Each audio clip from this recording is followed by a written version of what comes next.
오늘 이 히브리서 11장은 믿음으로 산 사람들의 이름을 하나하나 한 명 한 명 그렇게 소개를 하고 있습니다. 아벨, 노아, 아브라함, 이삭, 야곱, 요셉, 모세. 우리는 이 이름들을 들을 때마다 그렇지, 참으로 믿음으로 하나님께 인정받은 믿음의 사람들이었지, 고개를 끄덕이게 됩니다. 그들이 믿음의 사람이었다는 것에 동의가 되는 것이죠. 자, 그런데 조금 더 명단을 읽어가다 보면 아주 독특하게 소개되는 한 믿음의 사람을 우리가 보게 됩니다. 믿음으로 기생 라합은 순종하지 아니한 자들과 함께 멸망하지 아니하였다. 여러분, 기생으로 소개되는 이 라합, 우리가 생각하는 전형적인 믿음의 사람들과는 다릅니다. 우선 그는 이스라엘 사람이 아니죠. 혈통적으로, 민족적으로 이스라엘 사람이 아니었습니다. 아마 여리고에 살았던 것으로 봐서 아모리 족속이 아닐까. 근데 정확하진 않습니다. 그럼 어쨌든 가나안에 살던 이방인이었습니다. 또 믿음의 가정에서 태어난 사람도 아닙니다. 그리고 무엇보다도 성경은 그의 직업을 애써서 감추지 않습니다. 기생 라합. 자, 그런데 성경은 이 여인을 믿음의 사람으로 지금 기억하고 있습니다. 히브리서에서요. 과연 어찌 보면 가장 볼품없고 무시당하는 그런 직업을 가지고 있었던 이 라합의 무엇이 그녀를 믿음의 사람으로 만들었는가? 이 질문에 답하기 위해서 우리는 여호수아 2장을 함께 살펴봐야 합니다. 여호수아가 이제 이스라엘 백성들을 이끌고 시딤이라는 곳에 이르렀습니다. 시딤은 이 요단강을 기준으로 이 동편이죠. 건너기 직전에 있는 지역입니다. 시딤. 거기서 여리고를 바라보는 것이죠. 시딤에서 여리고를 바라보면서 두 사람을 가만히 보내어 여리고를 정탐하게 합니다. 이때 정탐꾼들이 한 집에 들어가게 되죠. 여호수아 2장 1절인데 같이 한번 읽겠습니다. 시작.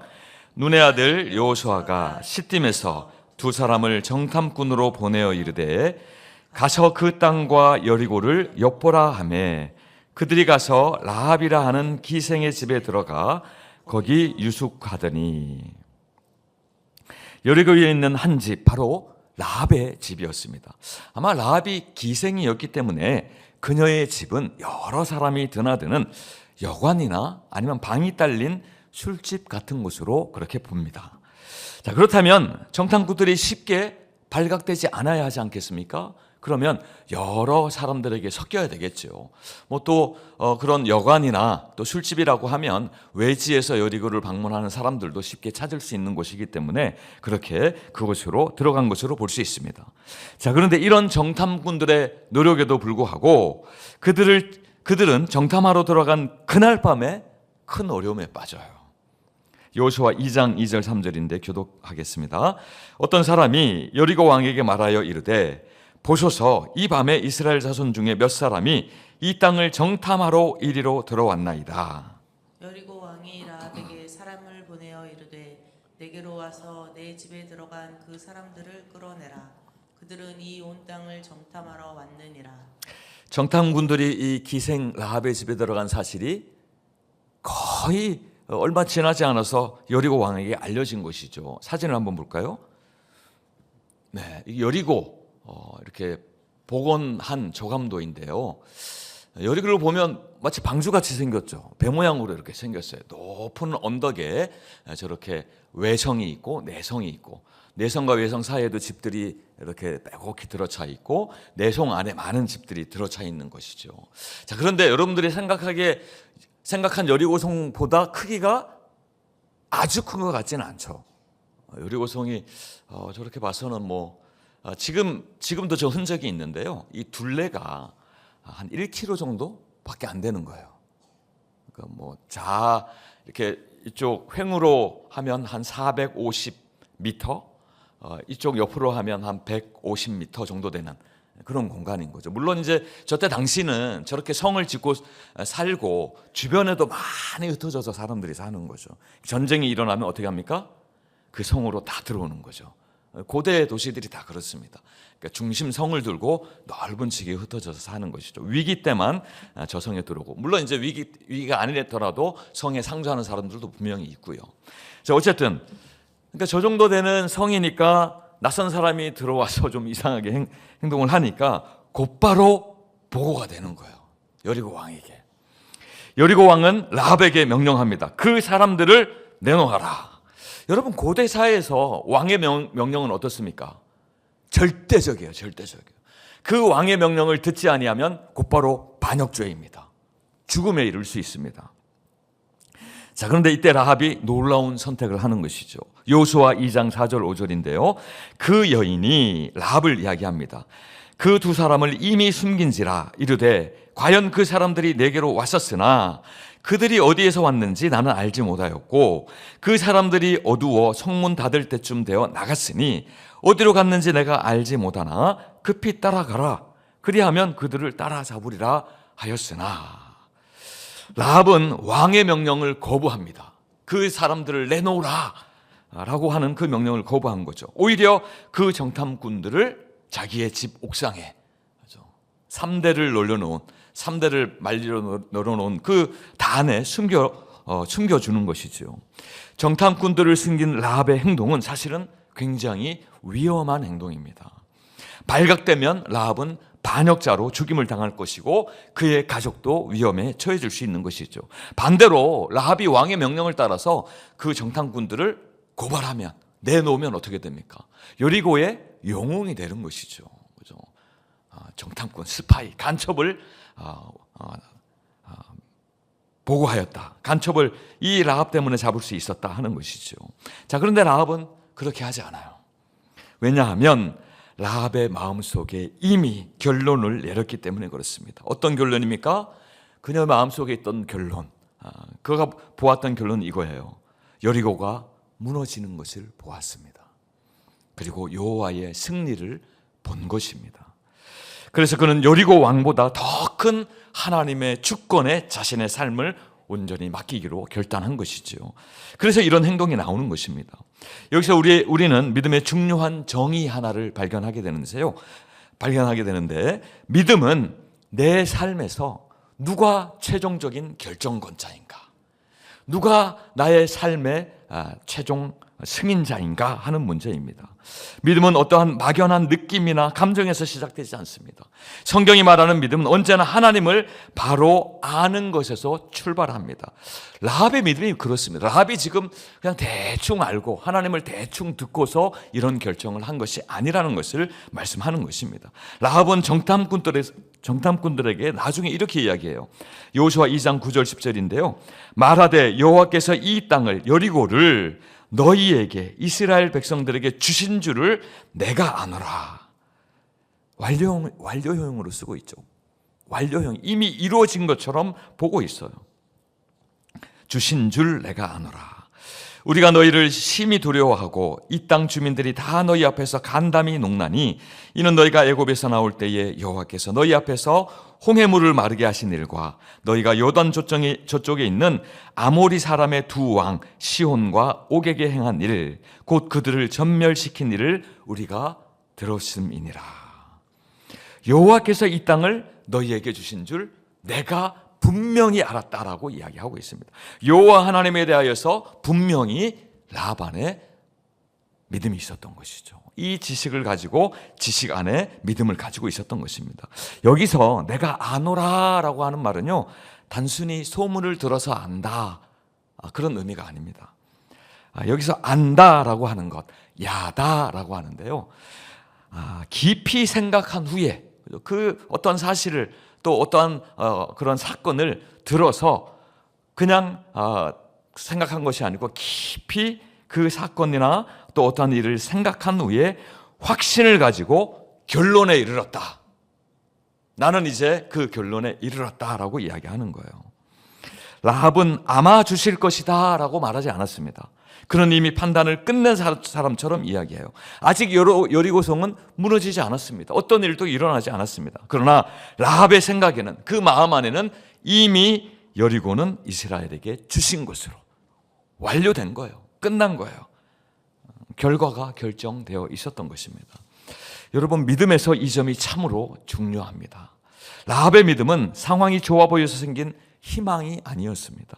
하나님의 주권을 먼저 인정하고 그 안에 확신해서 나온 것이 바로 라합의 믿음이었다는 것입니다. 여리고성은 여전히 견고했고 여리고의 군사력도 강하고 왕도 살아 있었습니다. 왕도 살아 있었어요. 그러나 라합의 눈에 보이는 그 현실보다도 하나님이 행하신 역사들, 홍해를 가르시고 이미 수십 년 전의 사건 아닙니까? 근데 그것을 들어서 알고 있는 것이죠. 라합 마음 안에서 그것이 계속해서 생각되어지고 또 그것을 견고한 믿음으로 그렇게 가지게 된 것이죠. 하나님이 행하신 모든 역사들, 아모리 족속의 왕들, 무너질 것 같지 않았던 그 왕들도 다 무찌른 이 이스라엘 백성들, 하나님이 함께 하신 이스라엘 백성들의 놀라운 일들을 이제는 더 신뢰하게 된 것이죠. 하나님이 행하셨으니까요. 그럼 믿음이라고 하는 것은 현실을 부정하는 것이 아니라 현실을 누구 중심으로 바라보는 것이에요? 하나님 중심으로 바라보고 해석하는 능력이 있는 것입니다. 자, 그러고 보니까 우리가 지금까지 살펴보았던 믿음의 사람들이 가지고 있었던 공통적인 모습, 현실을 바라보지만 그 현실을 따라 그렇게 생각하는 것이 아니고 누구를 따라서요? 하나님을 따라서, 또 하나님의 약속을 따라서 현실을 바라보고 해석하였던 믿음의 사람들, 그 모습이 라합에게서도 지금 발견되는 것입니다. 라합은 이어서 이렇게 고백합니다. 11절인데요. 같이 한번 읽어보도록 하겠습니다. 시작. 우리가 듣자 곧 마음이 녹았고 너희로 말미암아 사람이 정신을 잃었나니 너희의 하나님 여호와는 위로는 하늘에서도 아래로는 땅에서도 하나님이시니라. 우리는 여기서 한 가지 더 중요한 사실을 발견합니다. 두려움이요, 이스라엘 백성들을 향한, 이스라엘 백성들과 함께하는 그 하나님에 대한 두려움은 라합만이 느낀 것이 아니었습니다. 여리고 사람 모두가 지금 두려워하고 있어요. 그러나 그들은 라합과 전혀 다르게 반응합니다. 그들은 두려움을 느끼면서도 든든한 성벽, 그리고 우리의 군사력, 그리고 우리 왕의 권세를 더 붙잡은 것입니다. 반면에 라합은 같은 두려움 속에서도요, 이렇게 결론 내립니다. 너희의 하나님 여호와는 위로는 하늘에서도 아래로는 땅에서도 하나님이시다. 우리 옛날 성경에는 상천하지의 하나님이시다, 이렇게 고백하죠. 라합의 고백은요, 이 정탐꾼들에게 그저 잘 보이기 위하여서 지어낸 말이 아닙니다. 여러 신들을 섬기고 있는 가나안, 그 문화 가운데 있었잖아요. 라합이 여러 신들을 섬기고 있지 않았습니까? 그러니까 여호와 하나님을 보면서도 여러 신들 중에 조금 센 왕, 센 신, 그렇게 생각할 수 있잖아요. 그런데 그런 고백이 아니죠. 지금 여호와 하나님을 하늘과 땅을 다스리는 유일하신 참된 신으로 고백하고 있는 것입니다.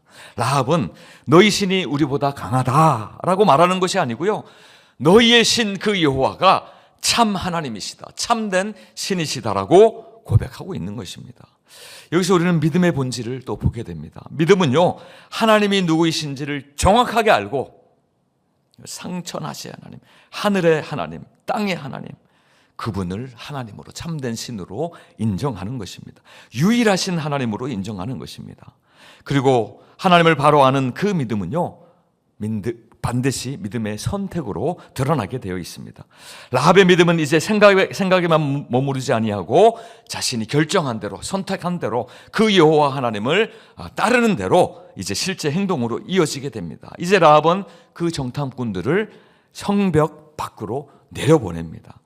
여러분, 이 장면은 정탐꾼들이 그저 잡힐까 두려워서 도망쳐 나가는 장면, 그 장면이 아닙니다. 그렇게 보이지만 그곳에는 라합의 믿음이 담겨져 있는 것을 봅니다.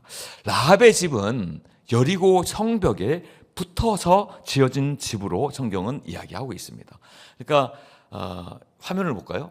사진을 보면 저희가 라합의 집이라고 이제 상상하여 그린 건데요, 성벽의 외벽에 붙어 있는 것입니다. 외벽, 그러니까 성벽을 벽으로 삼고 성벽에다 집을 지은 것이죠. 지금 여리고 고고학적으로 발견되는 그 상황하고 똑같습니다. 사람들이 집을 지을 때 성벽이 견고하니까, 높이 지어져 있으니까 그 성벽을 한쪽 벽으로 삼아서 거기에다 붙여서 집을 짓는 거예요. 그런 식으로 또 사는 것이죠. 그러니까 라합의 집도 성경이 이야기하기를 성벽에 붙어 있는 집으로 그렇게 이야기를 합니다. 그러니까 저렇게 창문을 통하여서 줄을 내려서 나가면 바로 바깥이 되는 것이죠. 여리고 성 바깥이 되는 것이죠. 그 성벽은 어떤 성벽입니까? 여리고의 성벽은 여리고 사람들이 가장 의지하는 곳이에요. 가장 견고한 성벽 아닙니까? 여리고 사람들이 가장 믿고 의지하던 그 성벽이죠. 이 성벽만 있으면 우리는 안전하다. 누가 오더라도 우리는 안전히 거할 수 있다라고 생각한 그 마지막 버팀목이 바로 저 성벽입니다. 그런데 라합은 그 성벽을 이용하여서 자신들을 무너뜨리러 오는 그 민족의 정탐꾼들, 간첩들을 이제 보내는 거예요. 밖으로 내려보내는 것이죠. 다시 말하자면 여리고 사람들이 붙들고 생명처럼 생각했던 그 성벽을 라합은 이제 더 이상 붙들지 않겠다라고 하는 신앙 고백적인 행동인 것이죠. 이제 라합은 마음으로만 하나님을 믿은 것이 아니라 자기가 의지하던 그 모든 것을 내려놓고 하나님을 향하여 삶의 방향을 완전히 바꾼 것입니다. 여리고 왕도 군사력도 성벽도 더 이상 라합의 희망이 아닌 것이죠. 여리고를 의지하던 삶에서 하나님을 의지하는 삶으로 완전히 바뀐 것입니다. 사랑하는 여러분, 라합은 성벽을 붙들고 살던 사람이에요. 라합도 다른 모든 여리고 사람들처럼 그렇게 살던 사람입니다. 그 성벽은 오랫동안 안전하게 보였죠. 그리고 익숙했습니다. 모두가 의지하던 그러한 것이었습니다. 그러니 집도 그 성벽에 의지하여 짓지 않습니까? 그러나 하나님을 바로 알게 되었을 때에 라합은 더 이상 그 성벽을 붙잡지 않습니다. 여러분, 바울이 빌립보 3장에서 이렇게 고백하잖아요. 예수 그리스도를 아는 것이 가장 고상한 지식이다. 내가 알던 다른 모든 지식을 무엇처럼 여겼다고요? 배설물과 같이, 더러운 배설물과 같이 그렇게 여겼다라고 하는 바로 그 고백이 라합에게도 지금 있는 것이죠. 그 정탐꾼들을 도와주고 내려보내면서 그 고백을 하는 것입니다. 오늘 우리의 삶에도 이런 성벽들이 있으실 것입니다. 눈에 보이는 안정된 환경들, 사람의 인정들이나 돈이나 능력, 익숙한 삶의 방식. 우리는 마음으로는 하나님을 믿는다고 하면서도 실제로는 이런 것들을 더 의지하며 살아가고 있지는 않은가. 위기가 오면 어느새 이런 것들을 붙들고 있지는 않은가. 말씀보다 경험을 더 붙들고 있지는 않은가. 오늘 이 라합의 믿음을 보면 단순히 하나님을 안다고만 한 것이 아니었습니다. 하나님 앞에 무엇을 내려놓아야 하는가. 그것을 오랜 기간 동안 라합은 생각하고 또 결단한 것입니다. 그리고 때가 되었을 때 그것을 과감하게 버려버리는 것이죠. 라합은 여리고 성 안에 살았지만 여리고를 이제 의지하지 않습니다. 오늘 우리도 세상 가운데 한가운데 살지만 여러분, 세상을 의지하는 자가 아닌 줄로 믿으시기 바랍니다. 하나님이 우리를 부르신 그 부르심이 바로 그것입니다. 세상 가운데 살아가지만 세상을 의지하지 않는 그 믿음으로 사는 삶. 오늘 이 시간 나는 무엇을 붙들고 있는가? 그리고 하나님을 믿는다고 말하면서도 여전히 놓지 못하고 있는 성벽은 무엇인가? 의지하는 성벽은 무엇인가? 오늘 하나님께서 우리에게 말씀하시고 보여주실 때에 라합처럼 또 바울처럼 그렇게 과감하게 버릴 수 있는 우리 모든 성도님들 되시기를 간절히 축원드립니다. 이 고백, 라합의 이 고백이 말에 그치지 않았고 또 행동으로 드러나지 않았습니까? 우리의 선택과 삶의 방향으로 이어지는 그러한 믿음의 고백되기를 다시 한번 축원드립니다. 자, 이제 자신과 자신의 가족을 구해주기를 요청하는 이 라합에게 정탐꾼들은요, 구체적인 조건 하나를 제시해요. 여호수아 2장 18절 같이 한번 읽겠습니다. 시작. 우리가 이 땅에 들어올 때에 우리를 달아내린 창문에 이 붉은 줄을 매고 내 부모와 형제와 내 아버지의 가족을 다 내 집에 모으라. 아까 보았던 그 창문에 걸려 있었던 붉은 줄, 너무나 선명하게 보이지 않습니까? 뭐 옛날 집들은 이렇게 페인트를 색깔로 칠하는 집들이 아니었으니까 어떤 색깔이 있는 물건들이 있으면 아주 선명하게 보이는 것이죠. 여기서 중요한 것은 하나님이 주시는 구원이 막연하게 주어지는 약속이 아니라는 것입니다. 구원은 분명한 약속으로 우리에게 주어지고 그 약속에는 분명한 표시가 따른다는 것이죠. 자, 오늘 라합의 구원을, 또 라합의 가정의 구원을 약속하는 가장 확실한 표시 무엇이었습니까? 붉은 줄, 붉은 줄이에요. 여러분, 애굽을 떠나기 전날 밤에 온 이스라엘 집에 문설주와 임방에 발려졌던 구원의 표시가 무엇이었습니까? 어린 양의 피. 그것이 구원받은 자의 집을 구별했던 것처럼 이 라합의 집의 창문에 내려진 그 붉은 줄은 이 집에 하나님의 구원이 있다라고 하는 표시입니다. 하나님의 약속을 신뢰하는 믿음의 사람들이 이 집에 있다라는 믿음의 표시인 것입니다. 보이지 않는 믿음이 이제 눈에 보이는 순종의 표시로 드러나는 것입니다. 그것이 바로 붉은 줄로 나타난 것이죠. 우리 방송실 사진을 한 번 더 보여줄까요? 제가 찾다 보니까 여러 그런 사진들이 있었는데 제가 보니까 이 장면이 너무 인상적이에요. 저 높은 성벽 위에 사실은 옆에 보면 이 성벽들이 지금 다 무너지고 있고 막 사람들이 막 떨어지고 있는 장면이에요. 근데 라합의 집 어떻습니까? 아주 견고하게 마치 하나님의 손이 보호하는 것처럼, 하나님의 손이 저 붉은 줄을 보고 라합의 집을 보호하는 것처럼 저렇게 견고하게 서 있는, 그리고 구원의 표시로서의 붉은 줄이 너무나 선명하게 보이는 이스라엘 백성들이 여리고성을 돌면서 무엇을 보았을까요? 라합의 집을 보았을 거예요. 정탐꾼들이 이야기했겠죠. 저 집은 우리와 약속한 집이다. 하나님이 저 집을 구원하실 것이다. 우리가 쳐들어갈 때에도 저 집과 저 집에 속한 사람들은 절대 건드리면 안 된다. 그 약속을 기억하는 거죠. 구원의 약속을 기억하는 것이죠.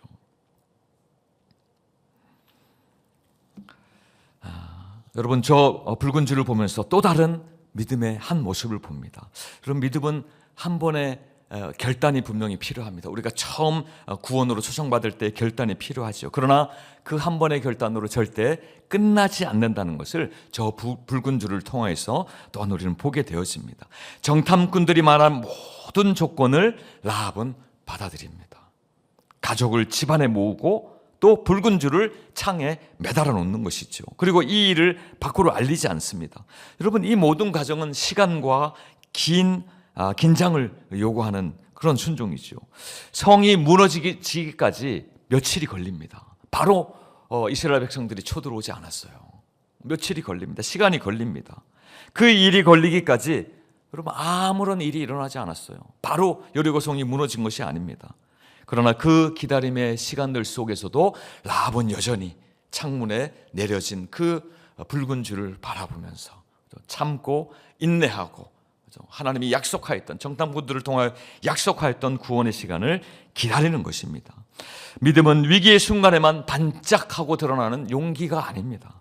믿음은 아무 일이 일어나지 않는 그 시간 속에서도 약속을 붙잡는 그러한 인내인 것을 이 모습을 통하여서 우리는 보게 되었습니다. 여러분, 라합은요, 성이 무너지기 전까지 계속해서 아침에 일어났을 때, 저녁에 자기 전에 그 붉은 줄이 올바로 메어져 있는지, 혹여나 떨어져 있지는 않은지, 헤어져 있지는 않은지 매일매일 확인하였을 것입니다. 라합에게 그 줄은 동시에 희망이었고 또 두려움이었을 것입니다. 과연 하나님이 구원하실 것인가? 하나님이 이 성을 무너뜨릴 텐데 우리의 집이 구원받을 것인가? 그 시간 동안 라합은 끝까지 인내하며 순종하며 붉은 줄을 내리지 않았습니다. 상황이 변하지 않는다고 해서 약속을 포기하지 않는 것이죠. 이것이 끝까지 순종하는 라합의 믿음이었다는 것입니다. 여러분, 믿음은 입술로 고백이 되어야 합니다. 그러나 또 반드시 삶으로 드러나게 되어 있습니다. 하나님의 말씀을 들었으면 그 말씀에 합당하게 살아야 하는 것이죠. 이 라합의 붉은 줄은 오늘 이 말씀을 듣는 저와 여러분들에게도 동일하게 묻습니다. 여러분들은 하나님의 말씀을 얼마나 삶 속에서 붙들고 살아가고 계십니까? 말로는 믿는다고 하지만 여러분들의 삶의 창문에 붉은 줄이 메어져 있습니까? 구원의 표시가 있습니까? 라합의 믿음은 끝까지 버티는 믿음이기도 했습니다. 상황이 변하기 전까지, 결과가 보이기 전까지 하나님의 약속을 눈앞에 걸어두고 살아가는 그런 믿음이었다는 것입니다. 그리고 성경은 이 믿음을 이렇게 기억하는 것이죠. 믿음으로 라합은 멸망하지 않았다. 믿음은 약속을 붙드는 선택에서 시작되어서 그 약속을 끝까지 붙드는 순종으로 이어지는 것입니다. 히브리서는 라합을 믿음의 사람으로 소개하며 기생 라합으로 그렇게 부르고 있어요. 여러분, 이제 그 믿음의 사람으로 인정받았으면 기생이라는 그 말은 빼도 되잖아요. 그러나 하나님은 라합의 과거를 지우지 않습니다. 성경은 라합을 전직 기생이라고도 부르지 않습니다. 그의 삶을 아름답게 꾸미지 않아. 그의 믿음 이전의 삶을 아름답게 꾸미지도 않습니다. 그의 과거는 분명히 존재해요. 하나님을 알지 못하였던, 여리고 성벽을 의지하였던 그 삶을 여전히 존재하죠. 그러나 중요한 것은 하나님이 그 과거를 기준으로 라합을 판단하지 않는다는 것입니다. 제가 유학할 때에 이제 비자가 만료가 돼가지고 이제 비자를 갱신하러 영사관을 찾으러 갔었어야 돼요. 제가 공부하고 있는 도시에서 영사관이 있는 휴스턴까지는 차로 한 4시간 더 걸렸나요? 5시간 정도 걸렸다고 하네요. 차로 갔었으니까요. 갔는데 간 김에 그곳에 있는 아주 유명한 한인교회를 방문하여서 예배를 드린 적이 있습니다. 서울침례교회, 아마 여러분들 들어보신 적 있으세요. 서울침례교회 최영기 목사님, 지금은 은퇴하셨는데요. 이 교회가 한국에 있는 모든 가정교회의 모교회입니다.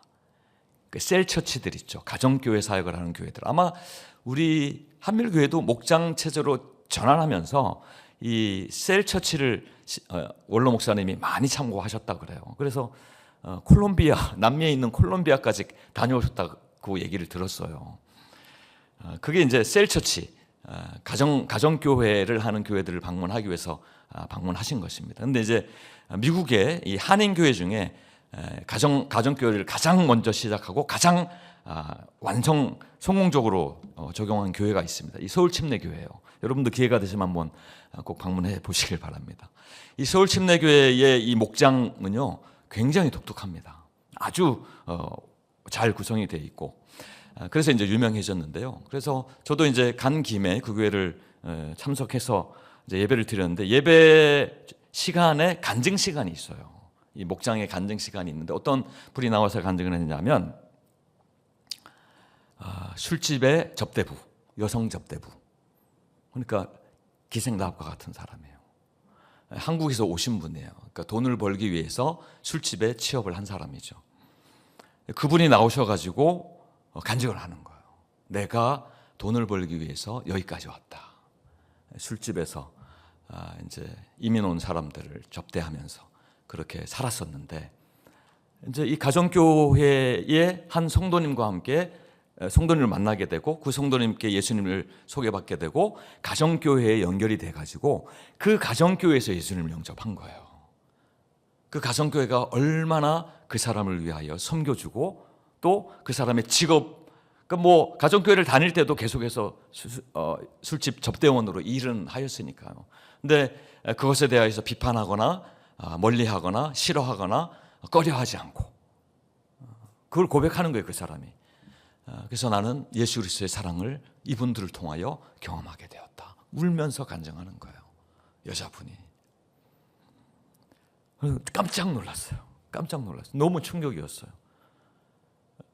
그러니까 제가 있는 도시도 이렇게 한국에서 들어온 돈을 벌기 위해서 들어온 술집 종업원들이 계셨었거든요. 근데 그런 분들이 변화가 되다니, 그것도 성도들을 통하여 변화가 되다니, 너무나 놀라운 그런 사건이었습니다. 오늘 말씀을 준비하면서 그 간증하시던 그분이 떠올랐는데 그분이 어떻게 되었을까요? 저는 아마도 그 교회, 미국에 남아 계셨으면 그 교회에서 잘 적응하시고 이전의 삶은 저전히 끊어내고 하나님 사랑하시는, 누구보다 하나님을 더 사랑하는 그러한 믿음의 사람이 되지 않았을까, 그런 생각이 들더라고요. 하나님이 지금 보신 것은 라합의 과거가 아니었습니다. 하나님이 보신 것은 이 사람이 지금 어느 편에 서 있는가. 라합은 여리고 성 안에 살고 있었지만 이제는 여리고 편에 서지 않았습니다.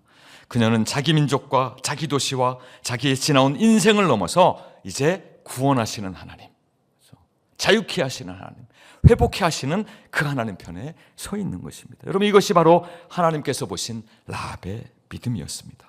사랑하는 성도 여러분, 어찌 보면 라합의 믿음은 그렇게 다른 믿음의 사람들과 비교해서 크게 보이지 않을 수도 있습니다. 그러나 라합의 믿음은 아주 분명합니다. 여호와는 나의 하나님이시며 그러므로 나는 그분 편에 서겠다라는 신앙 고백인 것입니다.